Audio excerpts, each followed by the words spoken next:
कुमार जी आप संघर्ष करो, तुम्हारे साथ है। सभी साथियों को जय जवाहर। हालांकि मेरा वक्तव्य शॉर्टकट में हो गया था, लेकिन कुछ बातें साथियों ने कहा कि एक बार एक अपील और हो जाए। मैं यहाँ के मीडिया के साथियों को मैसेज पहुंचाना चाह रहा हूं कि आपने शायद अब तक की कोई ऐसी सभा या ऐसी रैली पहली बार देखी होगी जो एक बार सभा हो गई, सभा होने के बाद रैली हो गई और वापस सभा में शांतिपूर्वक बैठे हुए हैं, ऐसा कार्यक्रम पहली बार देखा होगा। क्योंकि ऐसा कार्यक्रम एक सी जनता इसलिए है कि ये जनता अपने खुद के खर्चे से और स्वाभिमान से आई हुई है, इसलिए है। अगर किराए के पैसे से या पैसा दे के लाई हुई भीड़ होती तो ऐसे टिकने वाली नहीं थी। तो ये जनता टिकने वाली है, बिकने वाली नहीं है। आप सबको खूब खूब धन्यवाद। आपने ये शांतिपूर्वक जो कार्यक्रम को सफल बनाया। मैं आपसे उम्मीद करूंगा, आशा करूंगा कि यही प्यार, यही स्नेह 26 तारीख के दिन अपना जो चुनाव चिन्ह आवंटित होगा उसको बटन के दबा के ये प्यार और जताना है। और जिस तरह से उन नेताओं के खिलाफ आपके अंदर जो गुस्सा है, वो गुस्सा भी उसी दिन अपना जो मत का अधिकार है उसका उपयोग करके उनको एहसास कराना है कि हमारे बांसवाड़ा डूंगरपुर में जिन्हें जनता की भावना के साथ खिलवाड़ किया है उनको सबक सिखाएंगे। इस पंडाल के अंदर हमारे एससी समुदाय के भाई, ओबीसी के भाई, माइनॉरिटी के भाई, अन्य वर्ग के जो भी भाई आए हैं, आप सबको भी तहे दिल से धन्यवाद देना चाहूंगा कि आपने सच्चाई का साथ दिया, लोकतंत्र का साथ दिया। इसके लिए आप सबको खूब खूब धन्यवाद। साथ ही आप सबको लगा होगा क्या कहीं हमारे कांग्रेस के पदाधिकारी, बीजेपी के भी कई कार्यकर्ता आए हैं, क्योंकि यहाँ की जनता को, यहाँ के कार्यकर्ताओं को पता चला है कि जिस नेता ने बांसवाड़ा डूंगरपुर की जनता को कांग्रेस के नाम से गुमराह करके, लोगों को पाबंद करके, डरा धमका के और आज बीजेपी में चला गया है, तो जनता समझ चुकी है उनके पीछे भागने वाली नहीं है। तो उन सारे कार्यकर्ताओं को भी धन्यवाद देना चाहूंगा कि आपने इस महान जो रैली आयोजन था उसमें समर्थन दिया, आपने साथ दिया। और मैं आशा करूंगा कि यही समर्थन, यही सहयोग वोटिंग में तब्दील हो और अवश्य डूंगरपुर बांसवाड़ा के अंदर एक ऐतिहासिक परिणाम आएगा और इतिहास रचा जाएगा। साथियों, बातें अनेक हैं। आज से हमारा कारवां शुरू होगा। लोग कहते हैं वो बहुत ताकतवर है, लोग ये भी कहते हैं बहुत पैसे वाले हैं, लेकिन ये देश पैसा और किसी व्यक्ति के ताकत से नहीं चलता। ये देश 18 साल की उम्र पूरी करने वाले प्रत्येक नागरिक से चलता है और उनके पास देश चलाने की चाबी है, जिसको हम वोट कहते हैं। मैं पुलिस प्रशासन के साथियों को भी धन्यवाद देना चाहूंगा। इस कार्यक्रम में आपका शानदार सहयोग रहा और उम्मीद करूंगा इसी तरह संविधान को मानते हुए, नियम कायदों को मानते हुए, किसी के साथ भेदभाव नहीं करे और लोकतंत्र को जीवित रखने में जो हमारी विचारधारा काम कर रही है, आप लोकतांत्रिक व्यवस्था को ध्यान में रखते हुए संविधान के अनुरूप इस बांसवाड़ा डूंगरपुर की जनता को साथ दे। यही हमारा सच्चा लोकतंत्र कहलाएगा। साथियों, मैं एक दिन बागीजरा में गया, एक बड़े बुजुर्ग से बातचीत हुई। बुजुर्ग व्यक्ति से पूछा, काका हमें किम नकर हो? तो उस वडील ने कहा कि एमएलए साहब मालवीय जी के जी तो मुस्कर हैं। मैं भी विचार में आ गया, अभी तक समझ में, मैं भी सोच में पड़ गया, अभी तक उनको समझ में नहीं आया। दुखी होके वापस पूछा, काका यार ये थोड़ा परिवर्तन करो पड़ेगा। ना ना मालवीय जी के जी तो करूंगा। फिर मेरे को लगा यार कुछ तो बात है। फिर पूछा, काका ऐसा क्या क्या कहा था? क्या के जो तो बसपाम वोट आलो न के बेरोजी ले जाए होकर खबड़ा जाता। क्या बोला?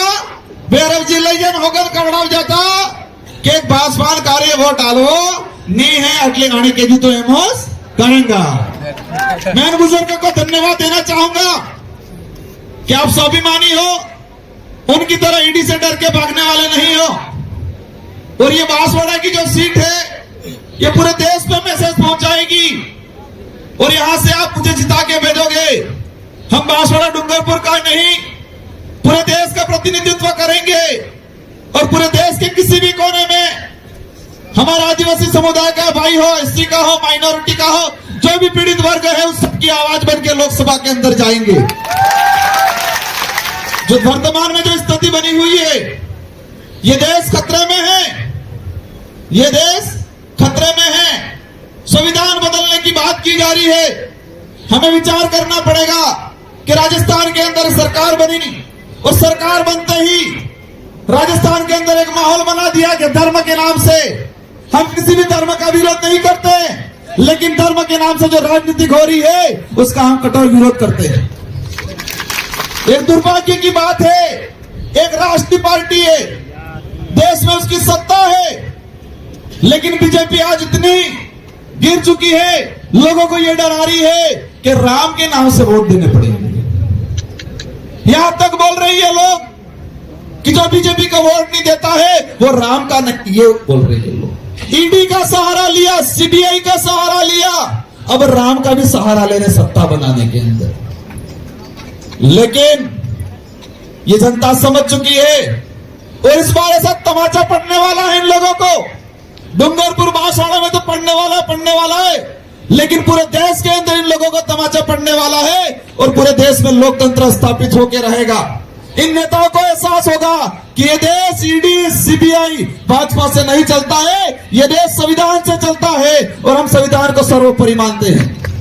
इसलिए मैं सारे वर्ग को कहना चाहूंगा, आपको बेवजह डराया जा रहा है, लेकिन आप इतना समझना कि जो व्यक्ति जिस कौम में पैदा हुआ उस कौम का नहीं हुआ, जो व्यक्ति जिस पार्टी में सरपंच से लगा के एमएलए एमपी मंत्री बना उस पार्टी का नहीं हुआ, वो व्यक्ति किसी का नहीं हो सकता है। मैं भाजपा के पदाधिकारियों को भी यहां से कहना चाहूंगा।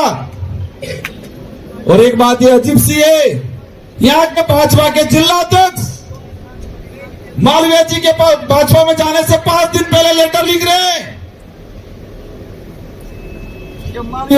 महेंद्रजीत मालवीय की जांच कराई जाए, 3000 करोड़ का घोटाला किया है, सबसे बड़ा भ्रष्टाचार किया है, पेपर लीक किया है, इसमें जांच कराने की मांग करते हैं भाजपा के जिलाध्यक्ष। और जैसे भाजपा की फैक्ट्री में जाने के बाद वही भाजपा के जिलाध्यक्ष बोल रहे हैं कि मालवीय जी बहुत बढ़िया नेता है,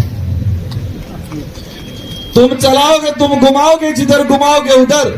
और ये बांसवाड़ा डूंगरपुर की जनता घूमने वाली नहीं है, तुमको चक्री में घुमा के पेटी में बंद करके एक देखिए घर पे बिठाने का काम करेंगे इस बार। इसलिए आप सभी साथियों को, इनके पास हथियार है, जिस तरह से उनके वीडियो आ रहे हैं, किसी को कह रहे सरकार बनते ही जेल डलवा देंगे, किसी को कह रहे हेलीकॉप्टर घुमा देंगे, किसी को कह रहे किसके ये वो कर देंगे। मैं इस मंच से कहता हूं कि हमें आपसे व्यक्तिगत दुश्मनी नहीं है, लेकिन तुमने इस समाज के साथ, इस क्षेत्र के प्रत्येक वर्ग के साथ जो धोखा किया है उसका बदला इस बार जरूर लेंगे। और हम भी दिखा देंगे कि देश के संविधान में ताकत है या भाजपा में ताकत है। ये लड़ाई, ये चुनाव, संविधान एक तरफ है और भाजपा एक तरफ है। हम मानेंगे कि संविधान की जीत होगी, भाजपा की हार होगी। इसलिए आप सभी को कहना, बहुत कुछ चाह रहे हैं, समय हो गया है, मैं खुश हूं। मैंने ये प्लान किया था यहाँ से छोटा मोटा करके वहां जाके इसके बाद निकल जाएंगे, लेकिन सब लोगों की मांग आई कि नहीं, वापस सभा स्थल पे जाएंगे, वहां पर हमारे जो वक्ता रहेंगे उन सबकी बात सुनेंगे।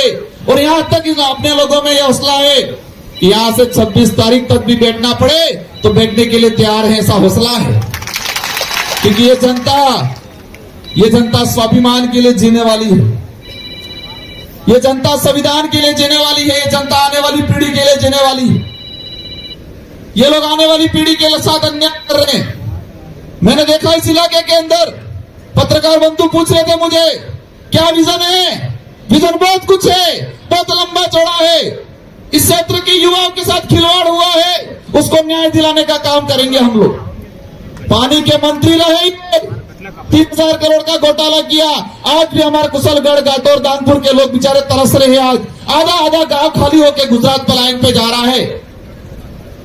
हम चाहेंगे कि आने वाले समय में माही और कन्नड़ा से, यहां से हाई कैनाल बना के जितने छोटे मोटे नाले हैं, जितने डैम हैं, उन सारे को रोटेट करने का काम करेंगे आने वाले समय के अंदर।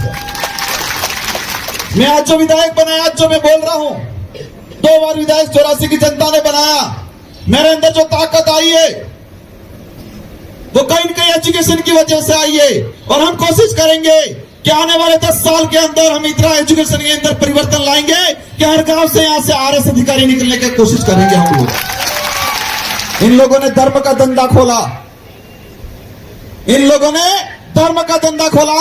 हम लोग स्वाभिमान का, हम लोग स्वाभिमान के लिए काम करेंगे, हम लोग एजुकेशन के लिए काम करेंगे, हम लोग रिजर्वेशन के लिए काम करेंगे, हम लोग, हमारे जो लोग किसान भाई खेती करते हैं उनके एमएसपी के लिए काम करेंगे। इन्हीं शब्दों के साथ धन्यवाद, आभार, जय जवाहर।